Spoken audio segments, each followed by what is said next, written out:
السلام علیکم ورحمۃ اللہ وبرکاتہ۔ کیسے ہیں آپ سب؟ امید کرتی ہوں آپ سب خیریت سے ہوں گے۔ اللہ تعالی ہم سب کو اچھا رکھے، ہم سب کی جائز تمنائیں پوری کرے اور ہر اس چیز سے نوازے جس میں خیر و برکت ہو، راحت ہو، سکون ہو اور صحت ہو۔ آمین ثم آمین۔ تو چلیے شروع کرتے ہیں۔ بسم اللہ الرحمن الرحیم۔ اپنا مال نادانوں کے حوالے نہ کرو کہ جن میں اس کے استعمال کی صلاحیت نہ ہو، جیسے کہ یتیم، نابالغ بچے، اور اس میں گھر کے افراد بھی آ جاتے ہیں۔ ہر وقت ان کی ہر خواہش پر کھلے ہاتھ سے دل کھول کر ان کو دیتے رہو۔ اس طرح کرنے سے وہ غلط راستوں پر لگ سکتے ہیں اور ان کا اخلاق خراب ہو سکتا ہے، اسی لیے سوچ سمجھ کر ان کو خرچ کرنے کے لیے دو۔ ہاں، کھانے اور پہننے میں ان پر تنگی نہ کرو، بلکہ ان کو نیک ہدایت بھی دیتے جاؤ کہ وہ فضول خرچی سے بچے۔ اور دیکھو، یتیموں کے مال پر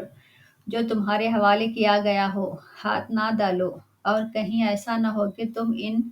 کا مال جلدی جلدی کھا جاؤ کہ کہیں وہ بڑے ہو کر اپنا مال کا مطالبہ نہ کر بیٹھے۔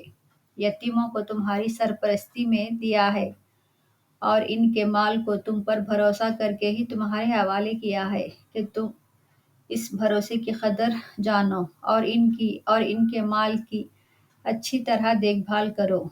کہ جب تک وہ اپنے سن و بلوغت کو پہنچ جائیں، اور جب تم ان پر صلاحیت دیکھو تب ہی ان کا باقی مانندہ مال ان کے حوالے کرو۔ اگر یتیم کا سرپرست غریب ہے تو وہ اپنی خدمت کا معقول معاوضہ لے اور اس کا حساب رکھے، اور اگر مالدار ہو تو پرہیزگاری سے کام لے اور اپنی جیب سے خود ان پر خرچ کرے تاکہ آخرت کا ثواب بھی اسے ملے۔ عرب کی جاہلیت کے زمانے میں میراث میں صرف مردوں کا حصہ ہوتا تھا اور عورتوں کو میراث میں شریک نہیں کیا جاتا تھا۔ اس میں اللہ تعالیٰ میراث میں عورتوں کا بھی حصہ رکھا اور یہ بھی فرمایا کہ اگر میراث تقسیم کرتے وقت یتیم، مسکین یا غریب رشتہ دار موجود ہو تو انہیں بھی اس مال میں سے کچھ نہ کچھ دے کر خوش کرو۔ پھر اللہ تعالیٰ میراث کی تقسیم فرماتا ہے تاکہ انصاف ہو۔ رشتہ داروں میں سب سے پہلے اولاد کے حصے کو بیان کیا ہے کہ ایک بیٹا یا دو بیٹیوں کے برابر حصہ پائے گا۔ ایک بیٹا دو بیٹیوں کے برابر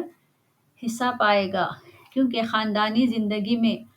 مرد پر ذمہ داری کا زیادہ بوجھ ہے۔ مثلاً ایک بیٹا اور دو بیٹیاں ہو تو نصف مال بیٹے کا اور باقی کا آدھا دو بیٹیوں میں تقسیم ہوگا، اور اگر کسی میت کی صرف دو لڑکیاں ہو اور بیٹا نہ ہو تو کل ترکہ کا دو تہائی حصہ ان لڑکیوں میں تقسیم ہوگا اور باقی ایک تہائی دوسرے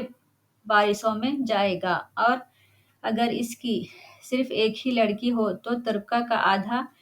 حصہ اس کا ہے۔ اگر میت کی اولاد ہو تو اس کے والدین کو ترکہ کا چھٹا حصہ ملے گا، اور باقی دو تہائی میں میت کے دوسرے وارث شریک ہوں گے، اور اگر میت کے اولاد نہ ہو تو ماں کو تیسرا حصہ ملے گا اور باقی دو تہائی باپ کو ملے گا، جبکہ اور کوئی میراث نہ ہو، ورنہ اس میں دوسرے وارث بھی شریک ہوں گے۔ اور اگر میت کے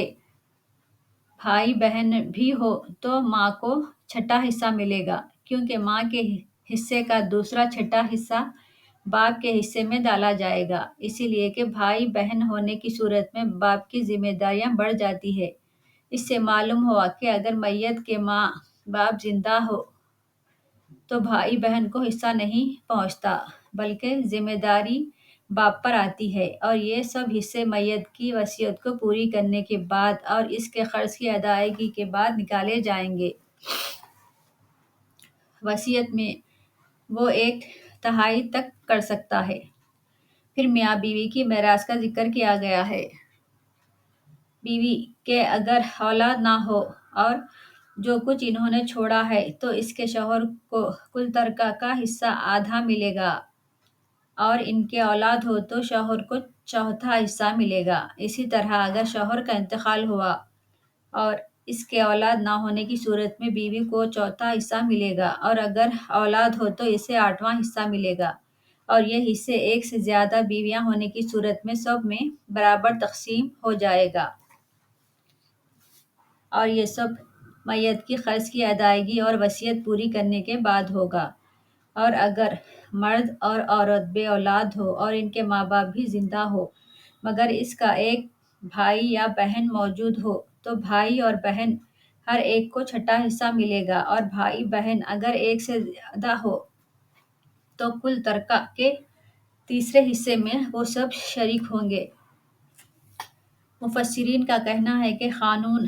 اغیازی بھائی اور بہن کے لیے ہے جو ماں کی طرف سے رشتہ کہتے ہیں اور باپ ان کا دوسرا ہو، رہے سگے بھائی بہن اور وہ سوتیلے بھائی بہن جو باپ کی طرف سے میت کے ساتھ رشتہ رکھتے ہوں، تو میت اگر بے اولاد مرے اور اس کی صرف ایک بہن ہو تو وہ اس کے ترکے میں سے نصف پائے گی، اور اگر بہن بے اولاد مرے تو اس کا بھائی اس پورے مال کا وارث ہوگا جبکہ اور کوئی میراث نہ ہو، اور اگر کوئی اور وارث موجود ہو مثلا شوہر تو اس کا حصہ ادا کرنے کے بعد جو باقی بھائی کو ملے گا، اور اگر میت کی دو بہنیں ہوں تو وہ ترکے میں سے دو تہائی کی حقدار ہوگی۔ اگر کئی بھائی بہن ہوں تو عورتوں کا ایک اور مردوں کا دگنا حصہ ہوگا، اور جو کوئی اللہ کے بنائے ہوئے قانون وراثت کو توڑے گا تو اللہ تعالیٰ اسے ہمیشہ کے لیے آگ میں ڈال دیں گے۔ پھر اللہ تعالیٰ نے زنا کی سزا مقرر کی ہے کہ اگر تمہاری عورتوں میں سے کوئی بدکاری کر بیٹھے تو اس پر 4 گواہ موجود ہونا چاہیے، تب ہی وہ سزا کے مستحق ہوں گے، اور جب 4 گواہوں سے ان کا جرم ثابت ہو جائے تو ان کو قید کرو یہاں تک کہ ان کو موت آ جائے، یا پھر اللہ تعالیٰ ان کے لیے اور کوئی راستہ نکال دے،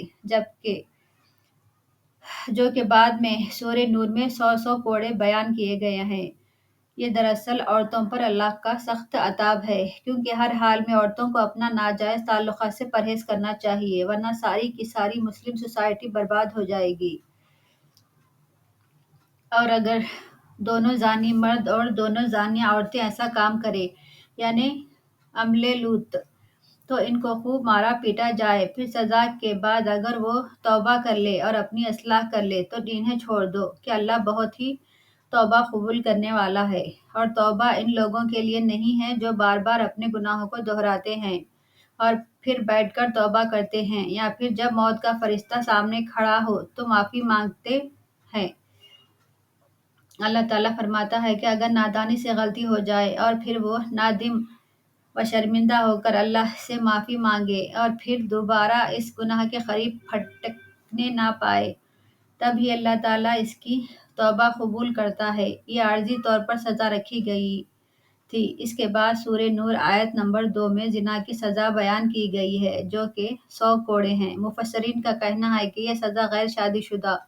مرد اور عورت کے لیے ہے، اور حدیث میں ہے کہ شادی شدہ مرد اور عورت کی سزا نبی صلی اللہ علیہ وسلم کے قول کے مطابق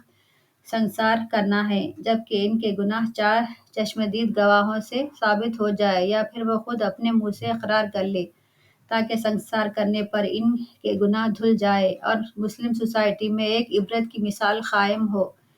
تاکہ کوئی دوسرا اس طرح گندی حرکتیں کرنے سے باز رہے۔ اللہ تعالیٰ ہم سب کو پڑھنے سننے سے زیادہ عمل کرنے کی توفیق عطا کرے، آمین ثم آمین۔ جزاک اللہ خیر۔